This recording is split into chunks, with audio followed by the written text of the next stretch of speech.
Leonel, qué placer volver a verte. Hace mucho tiempo que no nos veíamos. Bueno, la verdad que es un placer. En el módulo pasado pudimos presentar y charlar un poco, conversar un poco de Ceja, Leo, y la funcionalidad y la utilidad y el compromiso que tiene en toda la región. Así que, bueno, yo agradecerte, Leonel, sabes el aprecio personal que tengo y el respeto que te tengo en lo profesional. Así que le voy a ceder la palabra a mi amiga y compañera Celina para que te haga una presentación. Gracias, amigo, por estar. Bueno, Leonel, bienvenido, qué gusto verte. Me toca la parte formal a mí. Leonel es abogado con orientación en Derecho Penal por la Facultad de Derecho de Buenos Aires, pero vive hace mucho en Chile, ¿no, Leonel? Así es, hace casi 9 años.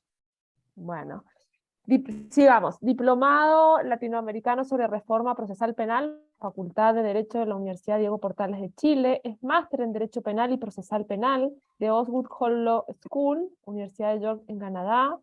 Es director del área de capacitación del Centro de Estudios de Justicia de las Américas del CEJA, consultor en diversos países con proyectos como Panamá, Chile, Uruguay, Bolivia.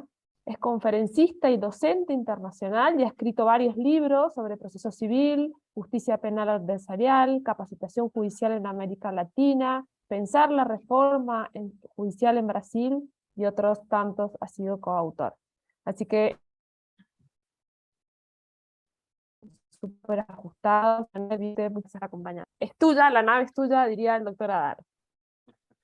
Muchas gracias, Celi, querida, Giancarlo, tantos amigos y amigas que veo aquí, a Mario, por supuesto, que es el comandante de este espacio, a Kevin, a María López, bueno, en fin, veo muchas caras conocidas que producto de la pandemia no hemos podido encontrarnos y que, bueno, estos espacios y sobre todo los eventos presenciales nos permiten ir reencontrándonos. Para mí es una alegría enorme estar nuevamente en este espacio y una doble alegría compartir el día de hoy con Marco Fandinho y María del Carmen Maldonado, dos grandes amigos a quienes quiero mucho y compartimos espacios de trabajo. Allí la veo a María del Carmen, con quien nos une también una muy bonita amistad, y para mí es realmente una gran alegría que hoy estemos aquí, aunque sea virtualmente, compartiendo este espacio, pero lo cierto es que compartimos muchas ideas, proyectos y bueno, reflexiones sobre nuestros sistemas de justicia a nivel regional. Seguramente María del Carmen se va a referir a mucha de su experiencia en Ecuador, ha sido presidenta del Consejo de la Judicatura y hoy en día es también una referencia académica en nuestros países. A mí me gustaría compartir con ustedes en este tren de las charlas TED que recién veíamos en el break, algunas ideas muy específicas. No quiero tomarme demasiado tiempo para poder luego discutirlo con todos y todas ustedes, en torno a la capacitación judicial. Creo que esta diplomatura, entre muchas ventajas que tiene el hecho de romper con el modo tradicional de enseñar el derecho. Es decir, romper con esta idea clásica de un docente que transfiere contenidos. Me parece que hoy en día, y esto lo estamos viendo sobre todo a partir de la pandemia, pero también producto de cambios muy estructurales en los modelos de aprendizaje, estamos observando un nuevo modo de acercarnos al conocimiento. Y a mí me gustaría en este espacio que me corresponde poder compartirles algunas reflexiones en torno a dos grandes temas sobre la capacitación judicial. Primero, los tipos de aprendizaje que existen y cuál es la tensión entre dos grandes modelos de aprendizaje. Y por otro lado, discutir y comentar con ustedes en torno a cómo se diseña un programa de capacitación. Aquí en este numeroso grupo de la diplomatura al que Mario nos tiene muy acostumbrados, muchos y muchas, por no decir todos ustedes son docentes probablemente y ejercen la docencia en diferentes ámbitos, universitario, en escuelas judiciales, en la vida cotidiana de los tribunales, donde también se ejerce la docencia. Y por lo mismo, parte de lo que hemos conversado con los amigos, con Celina, con Giancarlo, con todo el equipo de la diplomatura, es poder abordar este tema en el día de hoy y poder problematizar sobre cómo se diseña un programa de capacitación, porque ciertamente desde la teoría del conocimiento y particularmente desde la pedagogía hay muchas herramientas para construir un programa de capacitación. Yo voy a compartir pantalla y voy, en función de esta presentación, transmitirles algunas reflexiones y disparadores. Luego, tal como lo decía Marco, yo voy a enviarles esta presentación, así que no se preocupen en tomar nota, esto luego lo voy a circular y ustedes van a poder contar con este documento. Por lo tanto, como cuestión de contexto decíamos que estamos frente a una ruptura y esta diplomatura es un muy buen ejemplo de los modelos clásicos de enseñanza jurídica. Vamos a ver entonces un primer tema que tiene que ver con los tipos de aprendizaje. Hay un gran modelo de aprendizaje que es el que afortunadamente se ha puesto en crisis, que es el que Sartre llamaba la concepción alimenticia del saber, o lo que Paulo Freire, uno de mis autores preferidos, decía o llamaba como la concepción bancaria de la educación. Esta idea en donde el formador solamente es alguien que deposita conocimientos en la cabeza del estudiante o del participante de un programa. Bueno, esta idea muy clásica y que en nuestro ámbito jurídico se expresa en la famosa clase magistral, es el método que históricamente hemos recibido. Todos, creo que indistintamente de las generaciones que están aquí representadas, todos en nuestras universidades hemos observado claramente la clase magistral como ese método tradicional de enseñanza. Bueno, hay un autor norteamericano, David Kolb, que habla de un modelo distinto, y lo que dice es que en realidad el aprendizaje debe ser un proceso centrado en el alumno, la alumna, a través del cual sus experiencias previas sean parte del proceso de aprendizaje. Dicho de otra manera, este modelo es llamado como el aprendizaje experiencial. Es decir, los y las alumnas de un proceso tienen mucha experiencia previa que debe ser parte del proceso de aprendizaje. Y no debemos desconocer que esa experiencia previa debe ser considerada para poder discutir, problematizar, pensar nuevos cursos de acción, nuevas estrategias para mejorar el servicio de justicia. Estos dos modelos hoy en América Latina siguen en tensión, es decir, un modelo clásico que Freire llama la concepción bancaria y un modelo que centra el proceso de aprendizaje en los y las alumnas. Y vamos a ver, y por eso decíamos que esta diplomatura es un muy buen ejemplo, que espacios como este, en donde ustedes son los que están nutriendo de conocimiento y de ideas a quienes somos parte del equipo docente, es uno de los mejores instrumentos para poder realmente transformar nuestras realidades. Porque tampoco debemos desconocer que la capacitación judicial no es solamente un modo de entregar conocimiento de calidad. Eso se lo dejamos reservado a las universidades. Yo he tenido varios debates y discusiones con colegas en torno a este tema. Las escuelas judiciales deben ser ámbitos para intervenir en la realidad y mejorar la prestación del servicio de justicia. No se trata solamente de dar un programa o un curso de calidad. Por lo tanto, esto como una cuestión general. Tenemos dos modelos en disputa, en discusión, en donde todavía nuestras escuelas judiciales y también nuestras universidades están transitando por ese proceso. Fíjense este gráfico del modelo experiencial, que es un gráfico que extraje de un libro de David Kolb, un pedagogo norteamericano que trabaja mucho en torno a este tema. Es sumamente interesante para quienes quieran ahondar en los procesos de formación judicial. Y lo que dice Kolb es que todos nosotros y todas nosotras transitamos por diferentes etapas al momento de acercarnos a un determinado conocimiento. Y que dependiendo de nuestra preferencia personal, iniciaremos por una u otra etapa. Yo se los voy a plantear con un ejemplo muy concreto para que no nos quedemos mareados por estos términos quizás muy específicos que plantea Kolb. El ejemplo concreto es el del celular. Todos seguramente tenemos, creo que eso debe ser transversal a esta diplomatura, un teléfono a mano. Es decir, todos utilizamos el celular. La gran cuestión vinculada a estos momentos de aprendizaje es cuando nos acercamos a un teléfono nuevo. Todos nos hemos comprado algún celular por diferentes razones, porque nos han robado, se han roto, lo hemos perdido. Yo conozco gente que ha perdido su teléfono y bueno, tiene que comprarse otro porque no le queda otra alternativa. Bueno, cuando nos compramos un celular nuevo, nos acercamos de diferentes maneras a entender cómo funciona.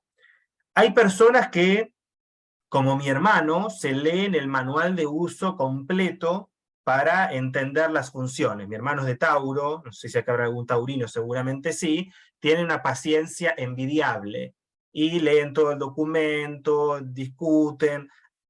Esa es una forma de acercarse a entender cómo funciona un celular o cualquier otra cuestión, digamos, un electrodoméstico, una computadora, etc. Hay un segundo modo de aprender, que yo siempre pienso en mi mamá, que es el que te pregunta, el que te dice, bueno, ¿cómo funciona el teléfono? Te mira, te observa, está siempre tratando de extraerte información. Hay un tercer modelo que es el mío, y es que no leo ni el manual de uso ni le pregunto a nadie.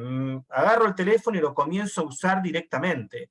Quizás me mando alguna macana, borro alguna aplicación, hago algo, digamos, que empioja el funcionamiento del celular, pero me acerco directamente a usarlo.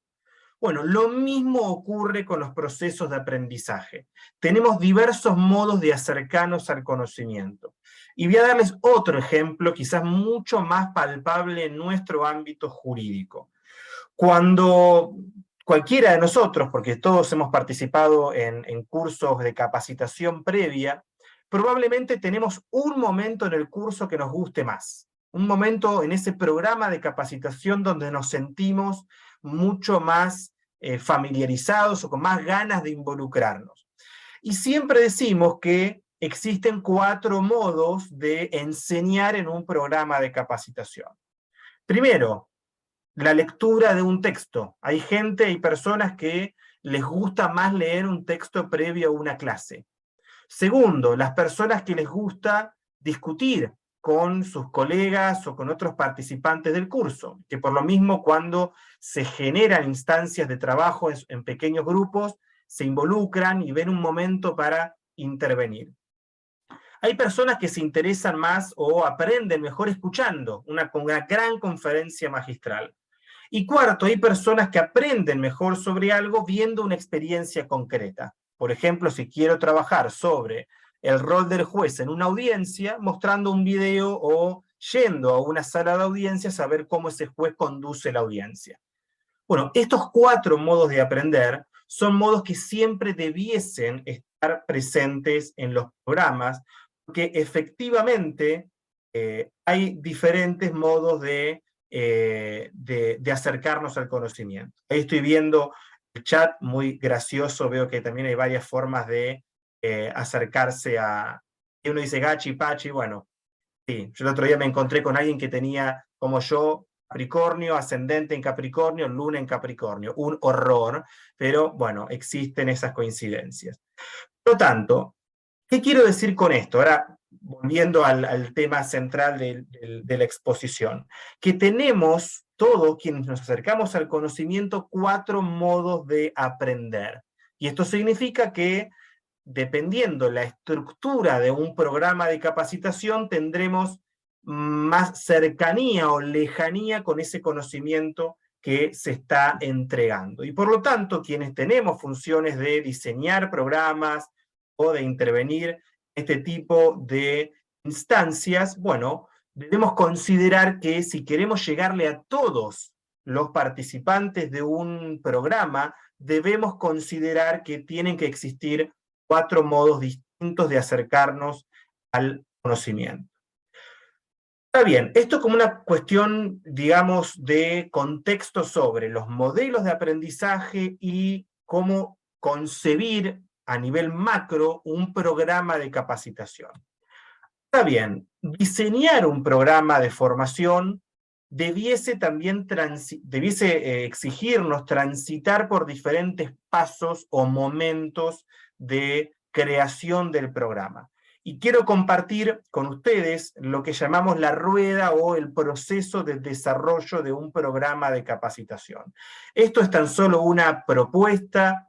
Esto no significa que sea un proceso burocrático y rígido en donde debamos necesariamente transitar por todos los momentos, pero sí es una suerte de hoja de ruta para poder profesionalizar, perfeccionar el diseño de nuestros programas. Y naturalmente, a mayor importancia, a mayor envergadura de un programa de formación, quizás mayor apego a este ciclo de desarrollo de los programas de formación.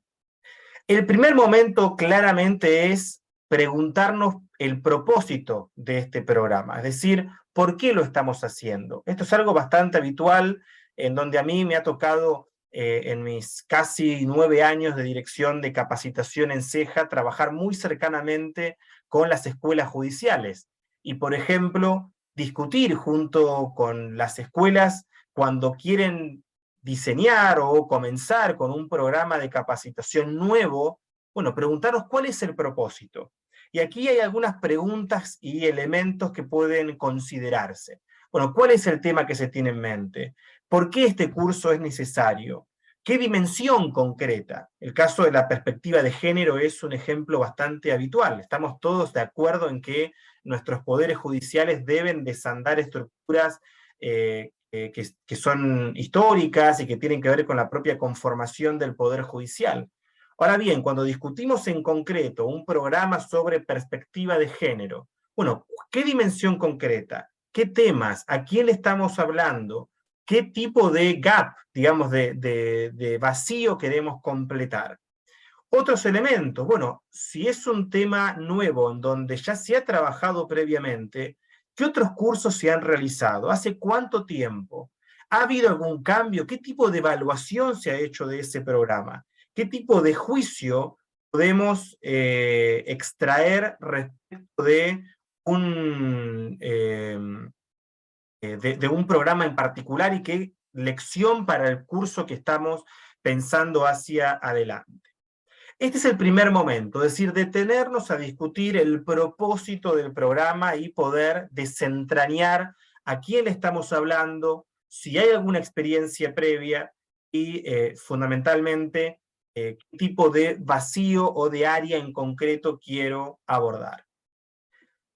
Un segundo, bueno, una cuestión vinculada con esto que no mencioné antes y no quiero pasarlo por arriba, en este primer momento también es importante desasnar algo que habitualmente está muy solapado y muy confundido, que es diferenciar las demandas de las necesidades. Esto también es muy habitual en nuestros poderes judiciales y en esto permítanme generalizar porque por supuesto que hay excepciones.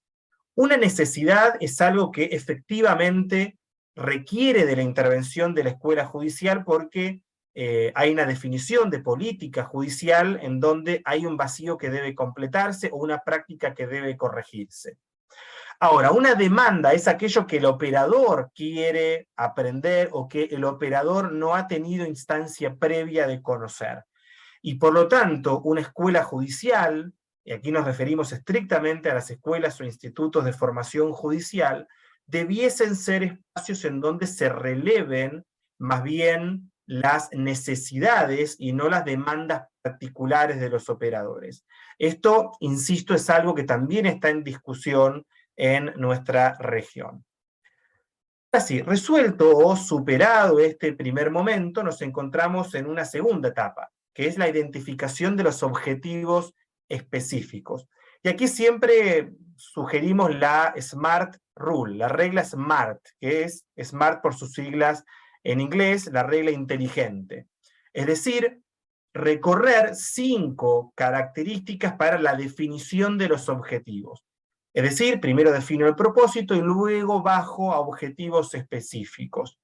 Los objetivos deben ser específicos, mensurables, es decir, medibles, logrables, es decir, que yo efectivamente me pueda hacer cargo de estos objetivos cuando termine el programa.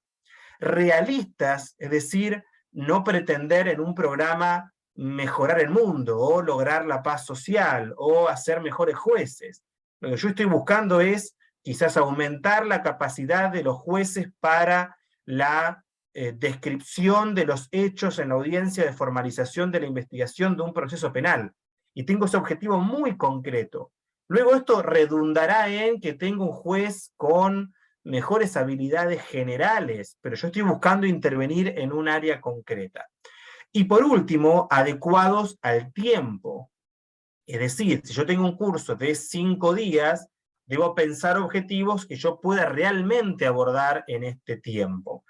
¿Por qué? Porque es bastante habitual fijarnos a veces tiempos que luego sabemos que no podemos cumplir. De hecho, nosotros somos bastante, digamos, habitués de excedernos en los tiempos, que eso de por sí a mí no me parece que esté mal, pero sí tenemos que tener claridad de que lo que estamos buscando es cubrir una necesidad. Por eso, objetivos específicos, mensurables, logrables, realistas y adecuados con el tiempo.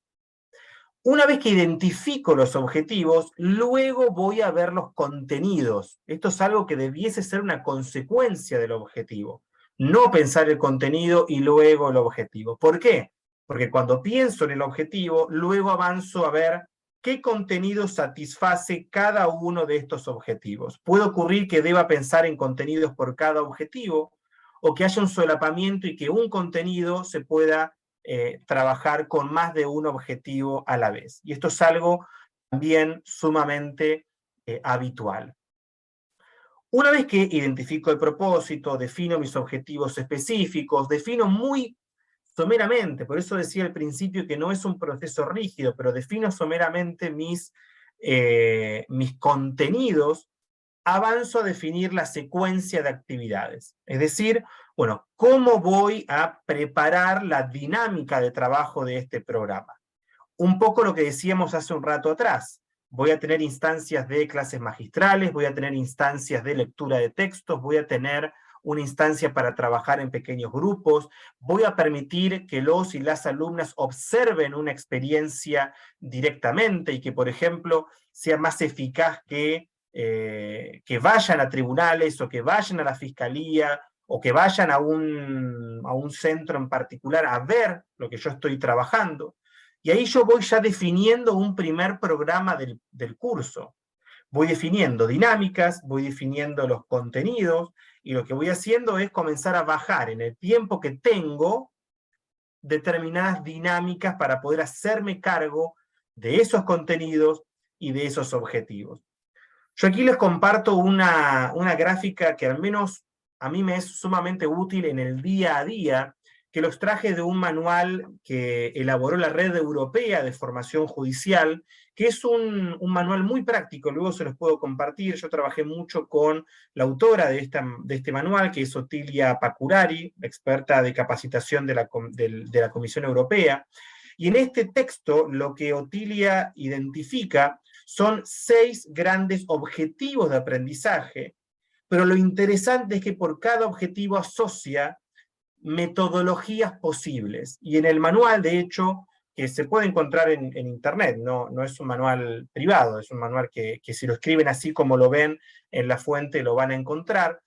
En este manual se explican muy sencillamente los pasos para implementar estos métodos de formación. Por ejemplo, las técnicas de la bola de nieve, los trabajos en grupos, los cuestionamientos, el aprendizaje mixto, los estudios de casos, la autoevaluación. Hay un conjunto de cerca de 15 metodologías muy prácticas, muy simples, muy realizables en nuestro trabajo cotidiano, que nos pueden permitir ir rompiendo con este modelo tradicional de la concepción bancaria de la educación al que nos referíamos previamente, y permitir que un programa sea una instancia para efectivamente incorporar la opinión y la experiencia de los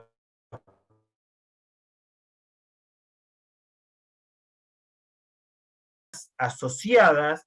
Pienso en una planificación detallada, es decir, algo muy concreto, en el sentido de identificar cómo ese programa lo voy a llevar a cabo.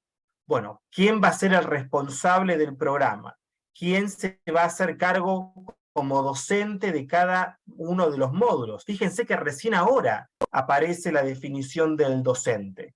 Y esto es algo también que al menos nos pasa, creo que a muchos de nosotros, ¿no? De, bueno, date un curso, decime qué tema te parece. Y está bien a veces que esto ocurra, pero cuando hay una definición de política judicial y yo quiero trabajar un tema, lo importante es poder saber a quién convoco en función de qué objetivo.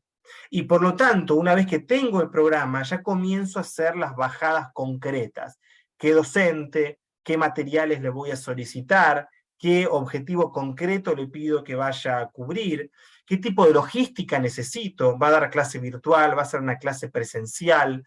¿Por cuánto tiempo? En esta diplomatura es un muy buen ejemplo de esta práctica, ¿no? Bueno, tenemos media hora en este orden para trabajar este tema y nos interesa abordar este objetivo en particular.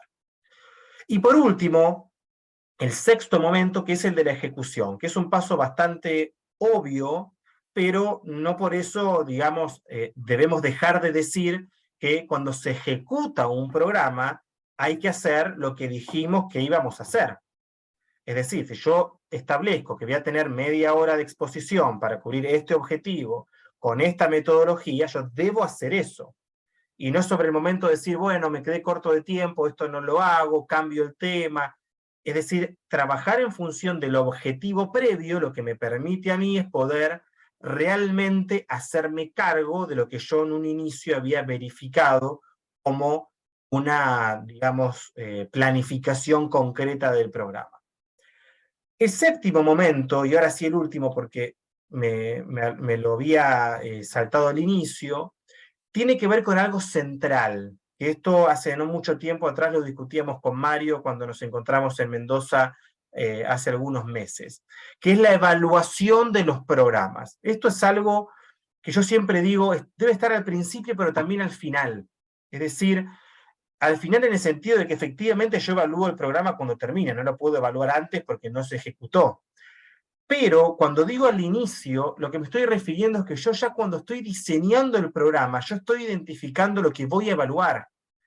Y ya estoy, por ejemplo, comenzando a diseñar los cuestionarios o las matrices de evaluación, que también debiesen ser muy simples, en el sentido de no hacer una gran que complejice el trabajo para todos, para el equipo docente, el equipo organizador, los alumnos que dicen, no, termino el curso y tengo que completar una encuesta de 20 preguntas, y nadie quiere hacerlo. Yo tampoco tendría ganas si termino un curso de una semana y mando un cuestionario de 20 preguntas.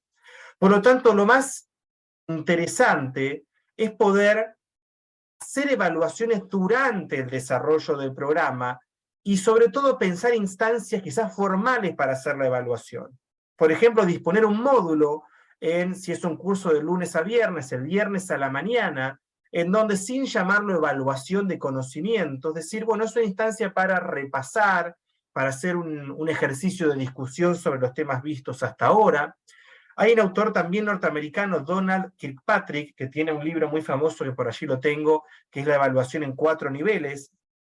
Y lo que dicen los Kirkpatrick, porque son 2 hermanos en realidad que escriben ese libro, es que hay 4 etapas de evaluación. La primera, que es la habitual, la evaluación de satisfacción, es decir, circular lo que se llaman las hojas felices, cómo estaba el café, si era lindo el salón, si era bonita la actividad, si el expositor era agradable, algo que todos completamos generalmente como que sí, salvo que haya sido un horror todo el programa, en general decimos que sí, que fue todo muy agradable. Ese es el primer momento, que no es poco importante. Estoy chequeando algo muy, digamos, abstracto, pero que tiene que ver con la satisfacción de sentirse cómodo en un programa. Hay otros 3 momentos que son la evaluación de contenidos, es decir, yo sé más de lo que sabía cuando ingresé al programa. Tercero, la evaluación de transferencia, es decir, lo que aprendí lo llevo a mi ámbito de trabajo. Y cuarto, lo que yo me llevé a mi ámbito de trabajo impactó en un cambio en las prácticas. Por lo tanto, esos 4 momentos yo debo comenzar a pensarlos en el desarrollo del programa.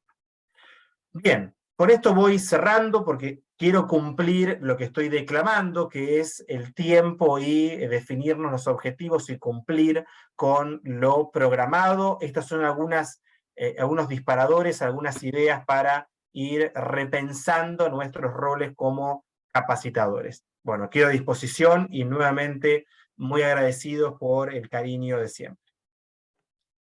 Bueno, Leo, muchísimas gracias. Impecable y muy técnica, como siempre, tu disertación. Súper agradecidos de que nos acompañes en este desafío desde el inicio, que nos venía acompañando de siempre.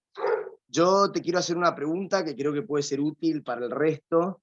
En este nuevo ecosistema judicial digital, de oralidad, de innovación, de virtualidad, de digitalización, ¿cómo ves este nuevo perfil de los operadores judiciales en general, abogados, magistrados, empleados, funcionarios, y estas nuevas competencias? ¿Qué recomendación a los funcionarios y empleados que están y a aquellos profesionales que se están introduciendo a la profesión podrías darle en materia de formación para que puedan tener estas competencias ayornadas y poder estar a la altura de las circunstancias del contexto judicial que hoy nos rodea?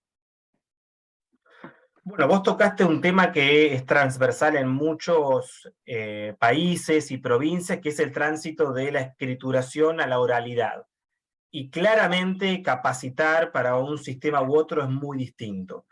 La capacitación en un sistema escrito siempre ha estado puesta en incentivos como el ascenso, es decir, me formo para ascender, me formo para ganar más dinero, es decir, un incentivo muy puesto en lo que llamamos el entorno de trabajo del operador.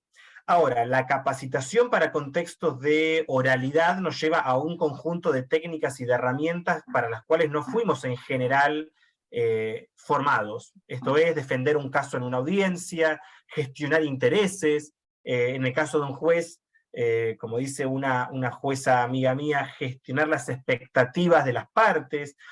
Por lo tanto, claramente hay un quiebre en el modelo que exige formarnos en técnicas para poder exponer y presentar nuestro caso. Además, la oralidad tiene una característica que quienes sean aquí litigantes o jueces en un sistema por audiencias lo saben muy bien, y lo voy a decir en un término muy argentino, que es muy buchona la oralidad. Es decir, expone al litigante que no ha preparado bien su caso o que lo desconoce, o a un juez que tampoco quizás ha proyectado escenarios para la resolución de ese conflicto en particular. Por lo tanto, la oralidad nos empuja también a poder diseñar estrategias de litigio en donde la presentación de mi caso sea no solo estratégica, sino también efectiva en términos de la pretensión que yo busco. En esto las universidades tienen un rol preponderante, es decir, estamos viendo en América Latina que recién en los últimos años, muy recientes, se han creado salas de audiencias en las universidades, por ejemplo. En la UBA, yo soy docente en la UBA y hace muy poquitos años hay una sala de audiencias allí escondida, uno tiene que estar ahí como buscándola y entra a la sala de audiencias como si saliera del tren fantasma. Y esto pasa mucho en varias universidades. Estuve hace poquito tiempo en la Universidad San Carlos de Guatemala, que es la universidad más antigua de todo Centroamérica, tiene más de 300 años y hace 5 años atrás que tiene una sala de audiencias.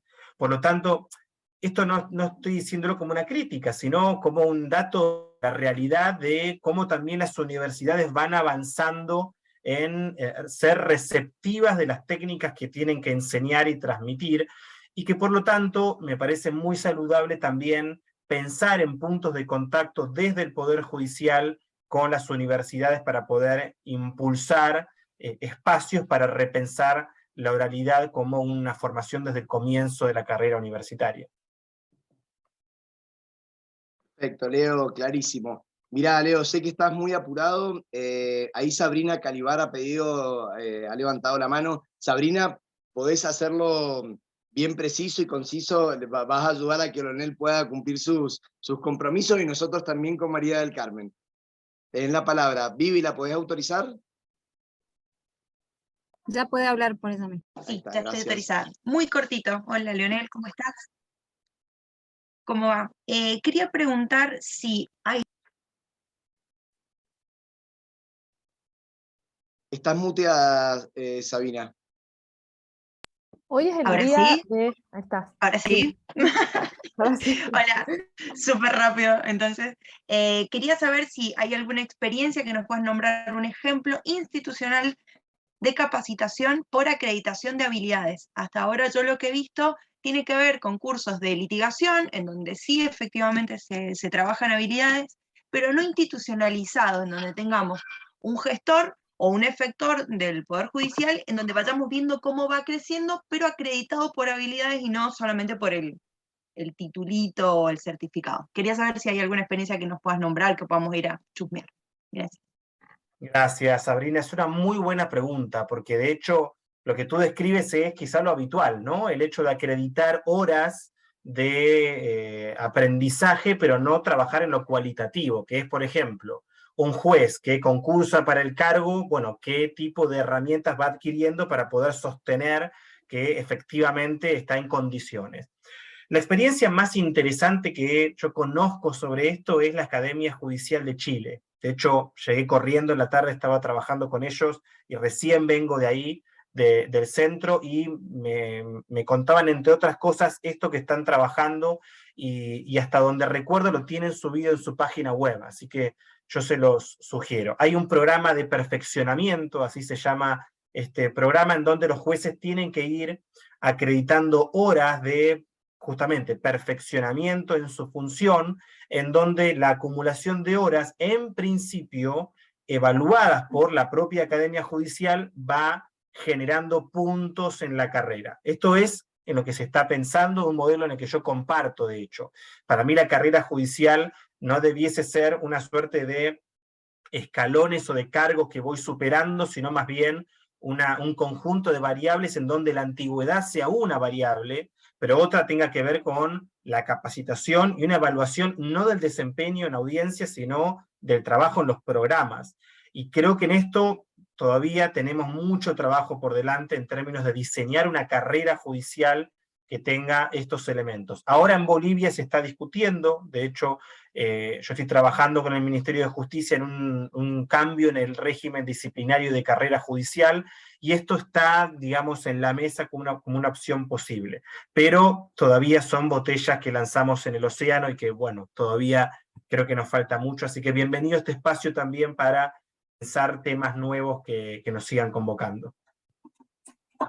Bueno, Leo, ¿qué te puedo decir? Agradecerte siempre la tarea que venís realizando desde Ceja, casi un misionero para toda la región en materia de formación, en materia de implementación de reformas, así que agradecerte siempre la amistad, el compromiso y demás, y la participación a este desafío. Así que desde ya muchas gracias. Celi, no sé si tenés algunas palabras para Leo. Más que agradecerte, la verdad que es un tema que me encanta, me parece que estamos en una etapa, en un momento en el que está produciéndose un gran cambio, sobre todo después de la pandemia, con las actividades como esta, ¿no? Virtuales, y que bueno, tenemos que aprender nuevamente el proceso de aprendizaje y adaptarnos. Nos vino buenísimo el tema de cómo planificar, creo que para todos, porque de alguna manera todos entrenamos y capacitamos gente en nuestros espacios. Así que, bueno, muchísimas gracias. y ahí estaban pidiendo tu contacto. Se le cortó a Celi, yo voy Se a te completar cortó. lo que Se le cortó a estaban Celi. pidiendo el correo electrónico, Leo. Ya lo mandé. Ahí lo mandé al chat para me que... corté. Ok. Ahí lo mandé al chat, Celi, para que me escriban. También mandé mi presentación al chat, así que me escriben sin ningún problema quienes tengan interés en seguir estos temas. Bueno, Leo, muchísimas gracias. Nos estaremos viendo prontito y bueno, el saludo de Mario y de todo el equipo. Gracias, Leo. Un fuerte abrazo para todos y todas, amigos.